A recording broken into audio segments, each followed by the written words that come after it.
వెనిజులాపై America దాడి చేసింది. ఇప్పుడు ఆ దేశ అధ్యక్షుడు నికోలస్ మదురో అమెరికా చెరలో ఉన్నాడు. ఇప్పుడు వాషింగ్టన్ తన నెక్స్ట్ టార్గెట్ ను సిద్ధం చేసుకుందా అంటే అవుననే నివేదికలు వెల్లడిస్తున్నాయి. 6 దశాబ్దాలుగా అమెరికాకు కొరకరాని కొయ్యగా మారిన చిన్న దేశంపై అగ్రదేశం కన్నేసింది. డీల్ చేసుకుంటారా, దాడి చేయాలా అంటూ అమెరికా అధ్యక్షుడు ట్రంప్ సదరు దేశానికి వార్నింగ్ ఇస్తున్నాడు. ఇప్పటికే ఆ దేశానికి జీవనాడిగా ఉన్న చమురు సరఫరాలను అమెరికా కట్ చేసింది. ఆ దేశానికి ఊపిరి ఆడకుండా ఉక్కిరి బిక్కిరి చేస్తోంది. ఇంతకీ ఆ చిన్న దేశంపై అమెరికా ఎందుకు కన్నేసింది? అమెరికా విదేశాంగ మంత్రికి కరేబియన్ ద్వీప దేశానికి ఉన్న పాత పగేంటి? చిన్న దేశంలో ప్రభుత్వాన్ని గద్దదించేందుకు అగ్రరాజ్యం ఎందుకు ఇంతలా ఆరాటపడుతోంది? Let's watch. మరో దేశంపై దాడికి అమెరికా సిద్ధమైందా? క్యూబా జీవనాడిని డొనాల్డ్ ట్రంప్ కట్ చేశాడా? చిన్న దేశంపై అమెరికా ఎందుకు కన్నేసింది? డొనాల్డ్ ట్రంప్ మాట వెనిజులాపై కన్నేశాడు. తమ సైన్యంతో కరేబియన్ సముద్రంపై మాటు వేశాడు. నెలల తరబడి వేచి చూశాడు. డిసెంబర్లో ఆ దేశంపై మిలిటరీ దాడి చేశాడు.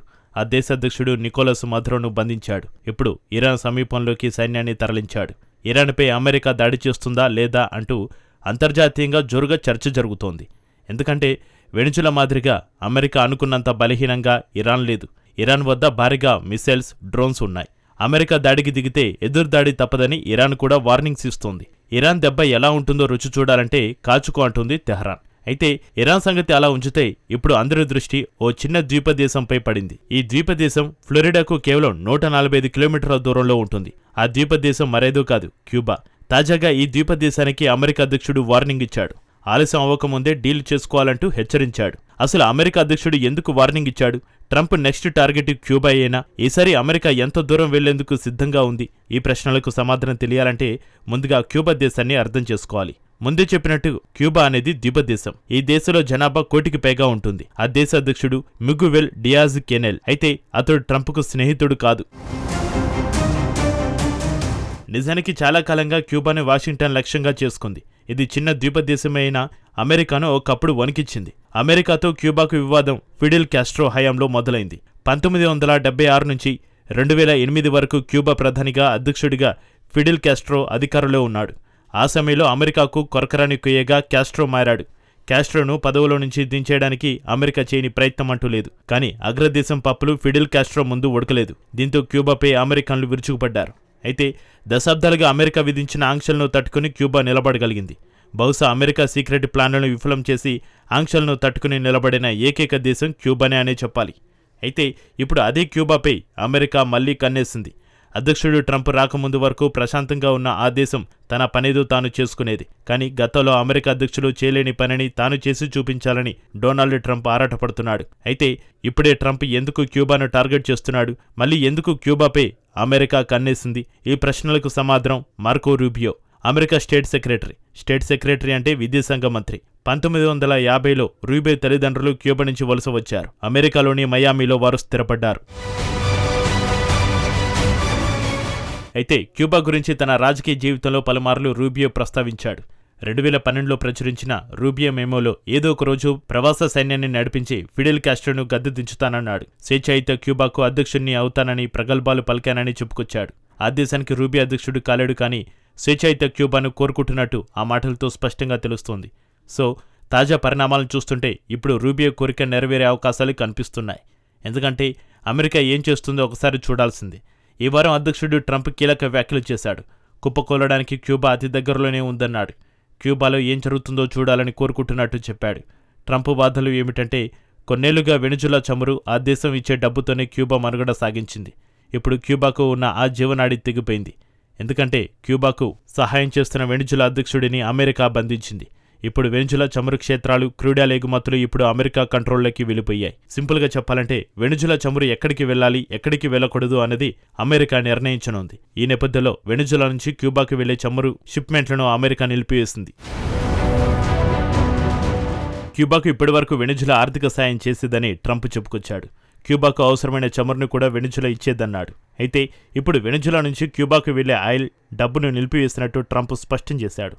సో ఇప్పుడు వెనిజులా నుంచి చమురుకు రాకపోతే క్యూబాకు ఉన్న ఆప్షన్ ఒక్కటే, ఆ ఆప్షన్ మెక్సికో. గత కొన్ని వారాలుగా మెక్సికో భారీగా క్యూబాకు చమురును ఎగుమతి చేస్తోంది. నిజం చెప్పాలంటే ఇప్పుడు క్యూబాకు అతిపెద్ద చమురు ఎగుమతిదారిగా మెక్సికో నిలిచింది. అది కూడా మధురను అమెరికా బంధించినప్పటి నుంచే మొదలైంది. అయితే ఈ వారం మెక్సికో సైతం చమురు ఎగుమతులను ఆపేసింది. అయితే ఈ చమురుని ఎగుమతులను నిలిపేయడం వెనుక ఎవరి ప్రమేయం లేదని, తమ సొంత నిర్ణయమేనని మెక్సికో అధ్యక్షురాలు చెబుతోంది.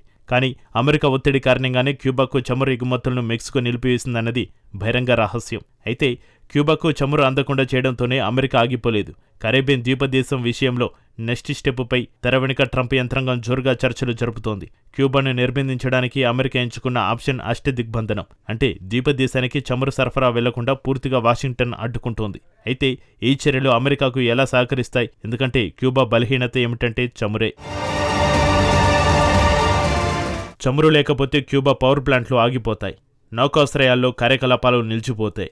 ఆహార దిగుమతులు స్తంభించిపోతాయి. దీంతో ఆ దేశ ఆర్థిక వ్యవస్థ దివాలా తీస్తోంది. ఈ రకమైన ఒత్తిడి కారణంగా హవానా కుప్పకూలుతుందని వాషింగ్టన్ అధికారులు నమ్ముతున్నారు. అయితే అంతిమ నిర్ణయాన్ని మాత్రం ట్రంప్ యంత్రాంగం ఇప్పటివరకు ప్రకటించలేదు. కానీ ఈ విషయాన్ని మాత్రం వాషింగ్టన్ చాలా సీరియస్గా పరిగణిస్తున్నట్టు మాత్రం స్పష్టంగా తెలుస్తోంది. అసలు క్యూబాలో ప్రభుత్వం కూల్చి అమెరికా ఏం చేయబోతోంది? క్యూబా నుంచి అమెరికా ఏం కోరుకుంటోంది? నిజం చెప్పాలంటే క్యూబా విషయంలో అమెరికా వ్యూహాలు ఏమిటో ఎవరికీ తెలియదు. డీల్ చేసుకుంటారా లేదా అంటూ ట్రంప్ పదే పదే క్యూబాను హెచ్చరిస్తున్నాడు. అయితే ఆ డీల్ ఏంటో మాత్రం ట్రంప్ ఇప్పటివరకు చెప్పలేదు. అంటే వాణిజ్య ఒప్పందమో ఇంకేదో ఒప్పందమో ఉంటుంది కదా, అలాంటి డీల్స్ ఏమీ ట్రంప్ ప్రకటించలేదు. నిజానికి వెనుజులా అంత కాకపోయినా క్యూబా వద్ద కూడా చమురు నిక్షేపాలు ఉన్నాయి. చమురు ఎగుమతులు కూడా చాలా తక్కువ. అమెరికా కోరుకుంటున్నది ఏది క్యూబాలో లేదు. సో కరేబియన్ ద్వీపదేశం నుంచి వాషింగ్టన్ ఏం ఆశిస్తుందో చెప్పడం చాలా కష్టం. అయితే క్యూబా విషయంలో అమెరికా నెక్స్ట్ స్టెప్ ఏంటనే దానిపైన మాత్రం ప్రస్తుతం రకరకాల విశ్లేషణలు చర్చల్లో ఉన్నాయి. మొదటి ఆప్షన్ ఆంక్షలను కఠినతరం చేసి క్యూబాపై ఒత్తిడి పెంచడం.